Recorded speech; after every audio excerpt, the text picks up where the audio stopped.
Fala família, como vocês estão? Sejam bem-vindos a mais um vídeo. E hoje, mais um vídeo de Salmos para vocês, Salmos 34. E basicamente vai ser isso o vídeo, não vai ter nenhuma mensagem extra. E basicamente se inscrevam aí, quem puder. Obrigado pela presença de vocês e bora pro vídeo.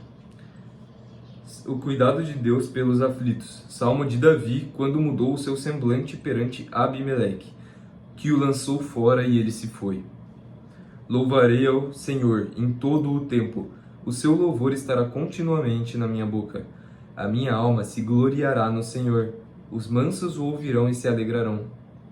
Engrandecei ao Senhor comigo, e juntos exaltemos o seu nome. Busquei ao Senhor e ele me respondeu. Livrou-me de todos os meus temores.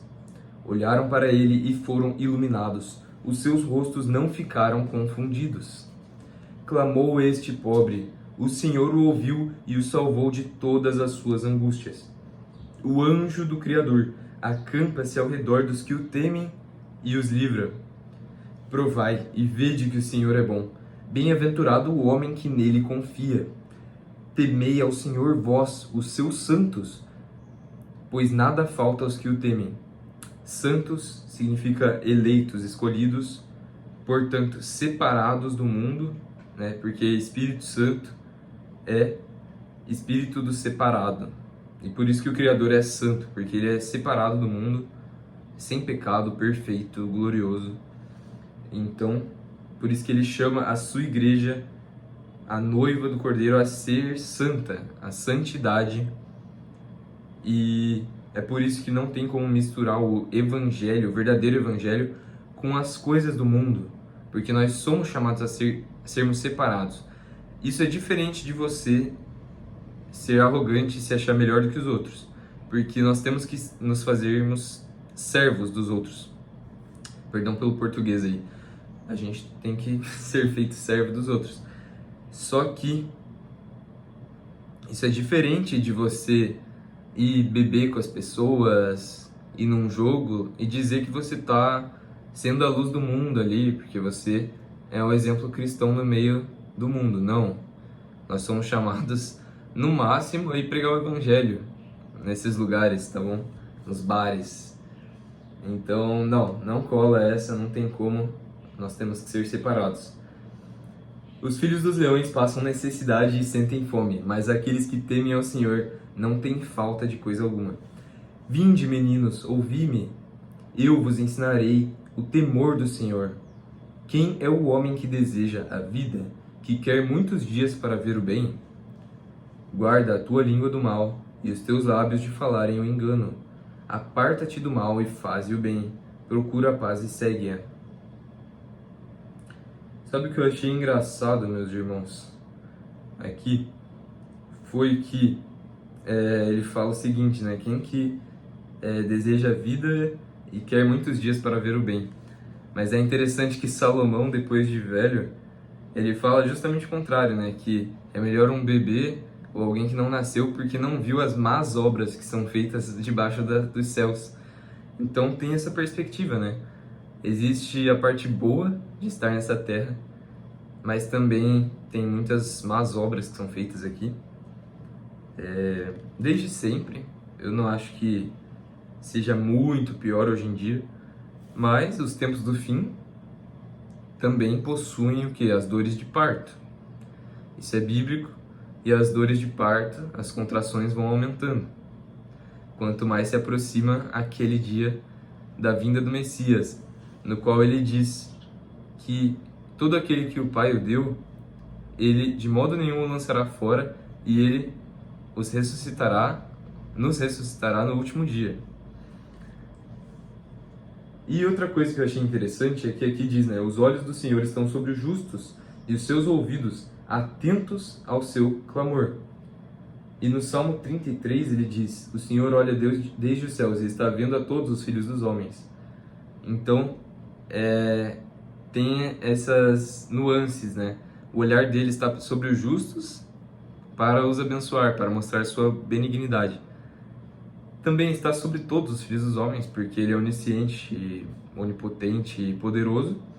E ao mesmo tempo a palavra também diz em outro momento que os olhos deles estão sobre os ímpios, para dar a eles conforme as suas obras, para retribuir aquilo que eles fazem. Complicado. E finalizando então, a face do Senhor está contra os que fazem o mal, para desarraigar da terra a memória deles. Os justos clamam, e o Senhor os ouve e os livra de todas as suas angústias. Perto está o Senhor dos que têm o coração quebrantado e salva os contritos de coração. Então, coração quebrantado e os contritos.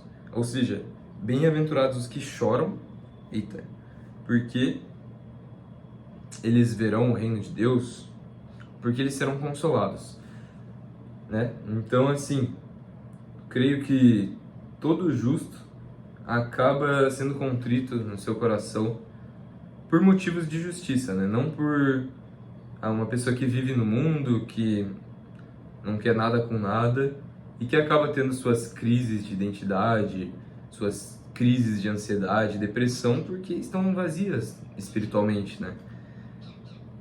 A única coisa que está preenchendo elas são outros espíritos que não o do Criador. Só que, se você ficar contrito de coração por algum motivo bom, isso aí o Criador está com você, não se preocupe.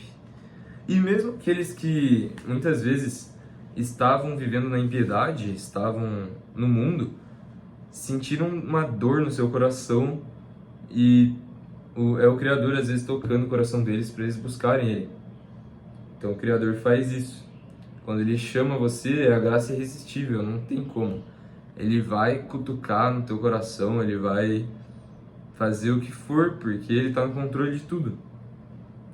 Só que eu percebo que muitas pessoas, talvez por causa do coração se esfriando no fim dos tempos, não têm sentimentos, parece, não se importam, não cuidam dos outros. Enfim, acho que as pessoas estão substituindo as relações pela tecnologia, né? Tá tudo ficando superficial, as relações. Então, aquele que ainda tem algum sentimento, que saiba que o Criador é com você, né? Contigo. Muitas são as aflições do justo, mas o Senhor o livra de todas. Ele lhe guarda todos os seus ossos, nem sequer um deles se quebra. Aí, falta 2 versículos, né? Queria saber de vocês, se vocês já quebraram ossos aí, porque eu acho que quebrar um osso não quer dizer que Deus não está com você, né? Pode acontecer. Mas eu acho interessante porque eu nunca quebrei um osso e nunca nem fui assaltado. E eu sinto que isso é uma bênção, sinceramente, pelo tanto que eu ando à noite, assim, na minha cidade. Então, não é igual o Rio de Janeiro, por exemplo, ou Fortaleza, mas tem bastante assalto ainda. Então, eu me sinto abençoado. Eu quero saber se vocês já quebraram um osso aí, já foram assaltados. Porque... Ou se vocês são igual o Super Xandão, né? Que já foi assaltado? Claro que não. Porque quem que vai ser louco, né? Péssima piada, péssima piada. A malícia matará o ímpio e os que aborrecem o justo serão punidos. O Senhor resgata a alma dos seus servos e nenhum dos que nele confiam será condenado. Ou seja, é o que eu falei no último vídeo, que nós temos que confiar nele, depositar nessa confiança. E aí quando você consegue confiar nele, sem depender de mais e mais confirmações científicas, por quê? Porque apesar do Evangelho ele ser perfeitamente, vai de acordo com a verdadeira ciência, tudo comprovado, né? A parte histórica da Bíblia, arqueológica, a parte filosófica, racional, você chega no Criador, em Jesus. Só que eu, como sempre fui alguém muito racional, meio que você acaba se tornando um escravo da sua racionalidade. E apesar de que o culto é racional, você tem que confiar no Criador, não só com a sua racionalidade, mas entregar o seu coração a Ele de verdade.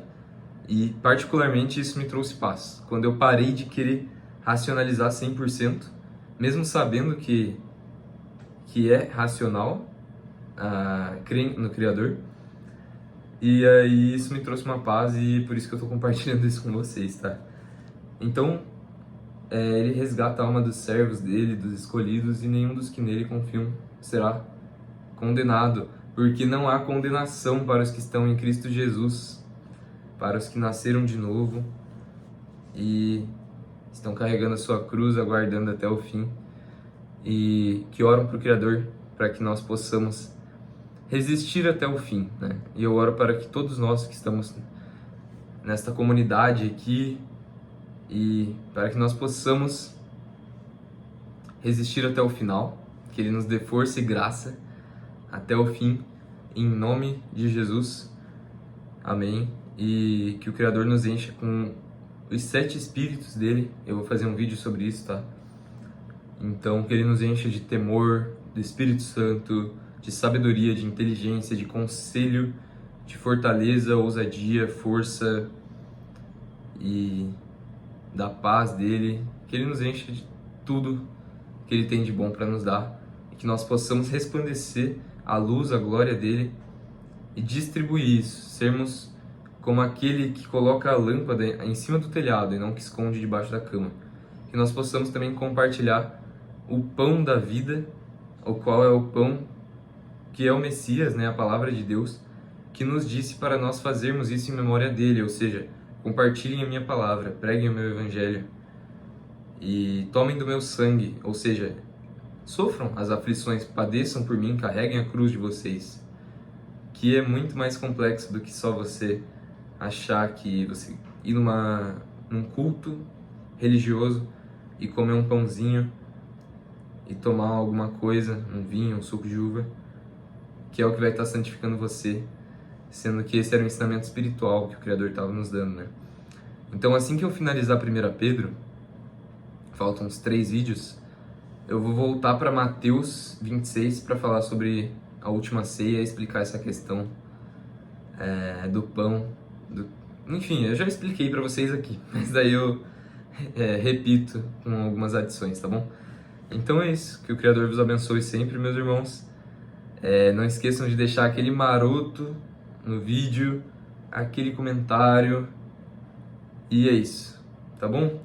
Se você chegou até aqui, não vou fazer isso, eu ia falar, escreva confiança no chat, mas não, escreve o que vocês quiserem, tá bom?